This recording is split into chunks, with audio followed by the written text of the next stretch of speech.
കൂലിപ്പണി എടുത്തിട്ട് കോടീശ്വരനായിട്ടുള്ള ആരെങ്കിലും കണ്ടിട്ടുണ്ടോ നിങ്ങള്?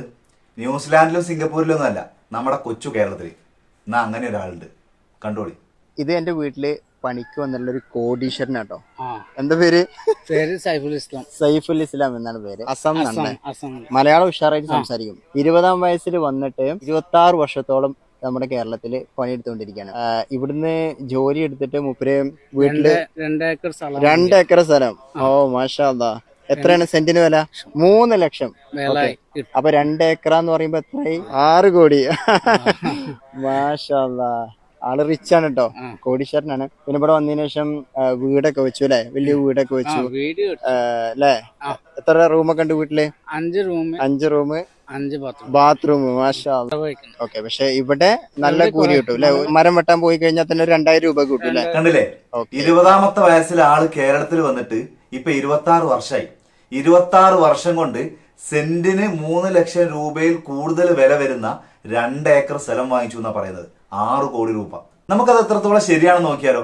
ഇന്ന് അയാൾക്ക് കൂലി 2000 രൂപ.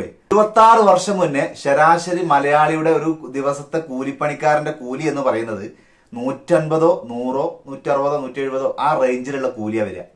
നമുക്കൊരു കാര്യം ചെയ്യാം, 26 വർഷം മുന്നും അയാൾക്ക് ഇന്നത്തെ കൂലി വെച്ചിട്ടൊന്ന് കണക്കൂട്ടി നോക്കാം. ഒരു ദിവസത്തെ കൂലി എന്ന് പറഞ്ഞാൽ 2000 രൂപ. ഒരു മാസത്തെ കൂലി എന്ന് പറഞ്ഞാൽ 60000 രൂപ. ഒരു വർഷത്തെ കൂലി അങ്ങനെയാണെങ്കിൽ 7,20,000 രൂപ. അങ്ങനെ നോക്കുവാണെങ്കിൽ 26 × 7,20,000 1,87,20,000 രൂപ. ഈ 26 വർഷത്തിൽ ഒരു ദിവസം പോലും ലീവ് എടുക്കാതെ അയാള് 2000 രൂപ കൂലി വാങ്ങിയിട്ടുള്ള കണക്കാ. ഒരുപാട് ലീവുകൾ ഉണ്ടാവും, പിന്നെ ഭക്ഷണം കഴിക്കണ്ടേ, കുടുംബം നോക്കണ്ടേ, അതൊക്കെ ഉണ്ടാവും. അതൊന്നും ഇല്ലാതെ ഒരു രൂപ പോലും അതിന് പുറത്തു പോകാതെ അയാൾ പണി എടുത്തു കഴിഞ്ഞാലും 26 വർഷത്തിൽ അയാൾക്ക് 2 കോടി രൂപയിൽ താഴെ മാത്രമേ കൂലിയുള്ളൂ. പിന്നെ എങ്ങനെയാണ് 26 വർഷം കൊണ്ട് 6 കോടി രൂപയുടെ സ്ഥലവും അതിനപ്പുറം 5 ബാത്റൂം അറ്റാച്ച്ഡുള്ള വലിയൊരു വീടും? കണക്കുകളൊന്നും അങ്ങോട്ട് ശരിയാവുന്നില്ലല്ലോ ഉസ്താദ്. പേടിച്ചിട്ടാ, പണ്ട് എനിക്ക് അങ്ങനെയാ, പേടിച്ചെനിക്ക് കണക്കേറ്റി പോകും. എന്റെ പൊന്നു ഉസ്താദ്, ഈ കണക്കുകളൊന്നും പറയുമ്പോ ഉസ്താദിനൊന്ന് കൂട്ടി നോക്കിക്കൂടെ ഇത് എത്രമാത്രം ശരിയാണെന്നുള്ളത്? നമ്മളെക്കാൾ വല്ല തള്ളായി നമ്മളെ നാട്ടിൽ വന്ന് പണിയെടുത്ത ബംഗാളികൾ. വല്ലാത്ത ജാലിയല്ലേ?